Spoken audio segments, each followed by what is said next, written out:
It was my first full day that we had the DCA air crash, and it was the first major air disaster that we've seen in I think 16 years. So it was obviously big news.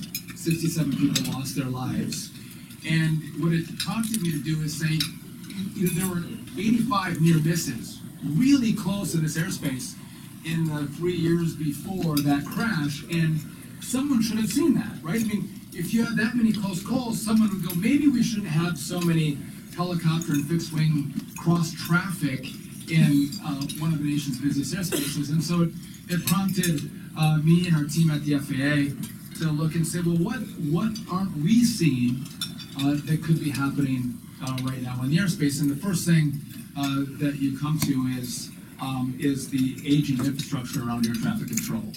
And so, again, we're using copper wires, not fiber. If you saw our press conference, we have, I mean, literally it's 1980s, 1970s equipment that when we actually bring in high-speed fiber, we have to slow it down so it actually doesn't fry the 1980s equipment when it goes so fast. We have to make the equipment think that it's on a copper wire. So we are going to ask the Congress for a lot of money, and we want to not fix. President Trump says we're not going to rebuild, we're not going to fix, we're going to build brand new an air traffic control system, gold-plated, state-of-the-art, envy of the world is what we're going to build, but it will be the best technology that is anywhere in the country. The problem, though, is as we're keeping airplanes you know, in the airspace and then landing and taking off, at the very same time, we're going to have to be upgrading this equipment, and it becomes it's a challenge to choreograph how that's going to work. But we have a great team in place. We're asking for help from the outside world to give us the best advice from industry on how we do that. So for the couple of members, oh hi Pete, Pete came in too. I look forward to your support and all the members. I look forward to all of you actually doing the work you do, lobbying the Congress, but also then just add this one to it as well. What Duffy said, we're supposed to ask you to give them the money to do air traffic control. Also just put that in the talking points when you're on the Hill or at your dinners. But another problem that we have is we're 3,000 air traffic controllers short, and it's complicated because you don't train up air traffic controllers quickly.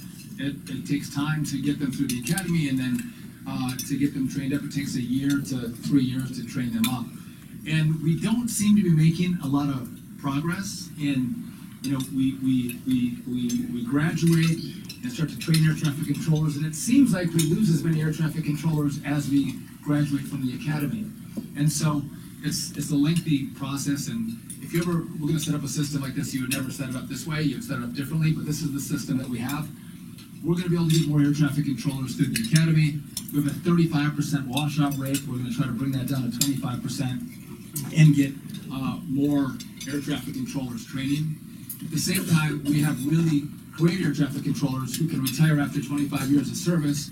We're going to pay them a 20% bonus to stay on the job and keep working. It's a patriotic duty, I would suggest, to continue to serve their country. And again, we're going to pay that up front, so you get a check for 20% of their salary right up front. Emily, I know you get like a 20% salary bump as well. Another cruise you can go on, it'd be great. I mean, I work together a lot. So that's the plan. And again, none of this happens really quickly. It takes time to do it, but I think this is the moment that I think the country recognizes that the system is ailing. And I just want to mention Nick Callio, who's here from A4A, who we put a coalition of 55 industry, unions, businesses, airlines together, and Nick led the charge on that. And I don't think we've ever had that kind of a coalition together for anything. Usually we sit on different sides of the table with these groups, but they all stood together on this one moment. So thank you for putting that together, Nick. I always tell him to stand up. He gets mad at me.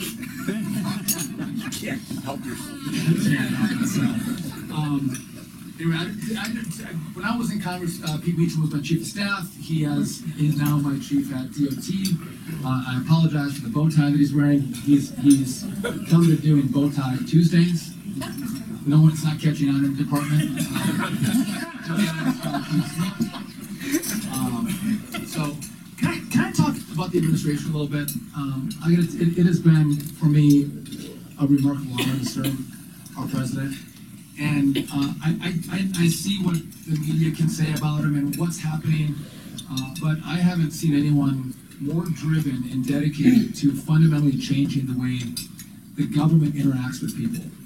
And just even explore the USAID. I mean, in theory, USAID might be like wonderful, like this is a great concept. But the way the money was being spent, I don't think the Congress knew. We didn't know how it was being spent, and if we did, every American would object to the way it was being spent. And you look at what's happening with Social Security and how antiquated it is. We're seeing that in our own department. We have every mode with its own system, different system with each mode in the department. Nothing has been upgraded, updated, and made to work across our department. And so I think this is just, it's been, I'm not going to say rotting, but kind of rotting for a while. And it hasn't had the TLC that it's needed by a group of people who are dedicated to making the changes that are necessary to modernize everything about how our government works. So I don't know if you guys have heard this story, but the president wanted to send an email to all government employees. And she was like, I'm going to send an email to all government employees. And the answer was, you can't send an email to all government employees because that system doesn't work. Every department is on a different server system. I don't know, different systems. You can't send an email. And by the way, in each department, they're also on different systems as well, so you can't do that.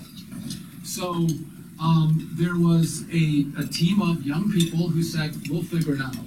Now, if we had actually contracted for this, it would have taken probably 10 years and probably $5 billion, and it still wouldn't have been done.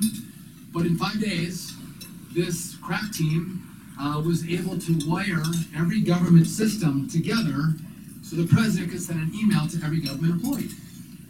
But you would think we should be able to send an email to every government employee. You can't actually do that, but these guys did it. And what I find remarkable about what we're seeing now in government is we have people from industry who would never give their time to government, right? You all do, and you all do well, and we all love it. But most people don't say, I made enough money in my life, I want to give my skill set to government. It doesn't happen. We're finding now people are willing to volunteer and offer their services and their expertise to help us do a better job, be more efficient, to spend your money better, to have better systems in place, which is frankly remarkable. And so, again, we haven't outsourced, we haven't given our authority to anybody, but if you can bring in great people who will help you accomplish your mission, how cool is that? And that truly has been happening. I look at we have, with Doge, I've made this public. The first couple of weeks was, I'll say, clunky. Again, and you're trying to bring efficiencies, and again, you have all this data, and as you integrate that system into government, it was clunky. I'll tell you now, it's been really remarkable, the intelligence that we brought in and the ideas that come in to our department on how we can improve the services of our department. It's frankly very, very cool. And so again, I know there can be a lot of negative comment about it. I can't say enough about the work they've done to help us bring about the changes I think that you would all expect from us. I'm going to keep going for just a couple minutes. I'll take questions from you as well. Can I just mention a couple things from the last administration? And I know we're bipartisan, but I'm just going to... there's a lot of money that was given, at least to transportation. Remember back in 2009, there was an $800 billion stimulus package? Pete remembers that on his phone. And then the $1.2 trillion that was done for the IIJA. I mean, $2 trillion of money in the course of 10 years. And if you look around your country, like where are my brand new roads and bridges and beautiful airports? Sometimes you go, where's all the infrastructure that we were supposed to build? And what I found is we spend money, but we don't build shit, right? Because there's so many rules around how money is spent or side priorities on what we have to do with the money to accomplish a certain mission of the department, that nothing gets done. So the NEVI program, listen, I don't mind electric vehicles. I don't care if you have an electric vehicle or, again, that's your choice. But the last administration said we should build charging stations. And we're going to dedicate $7 billion to the cost. And they built like 68 chargers. And the question is, how can you only build 68 chargers? Right? How does that happen? And there were so many challenging rules around how you could get the money and how you could build that no one was taking the money and no one was building chargers. And if you want to build chargers, think how you can streamline the cash and then build flipping chargers. But so we pulled it. We pulled the guidance down. We're going to craft new guidance around this money.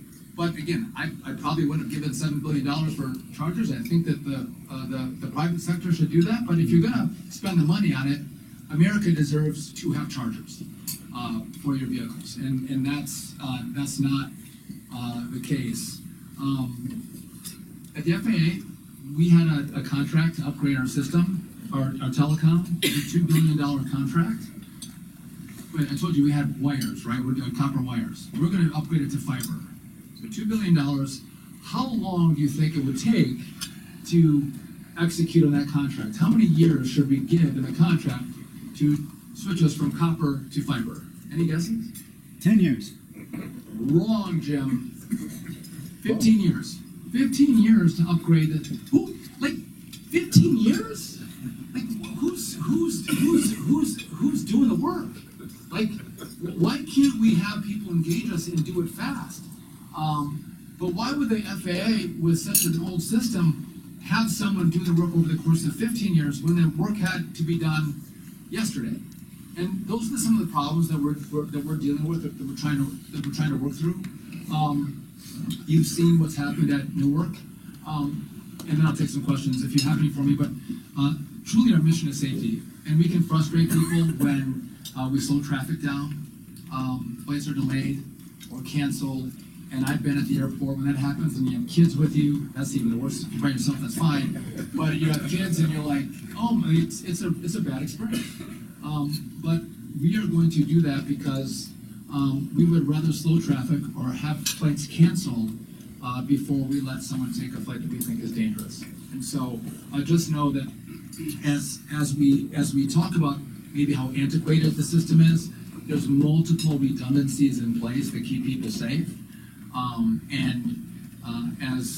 As we engage in our work, we make sure that we don't put people in situations that would be dangerous for them or their flight, because that result is untenable and unacceptable.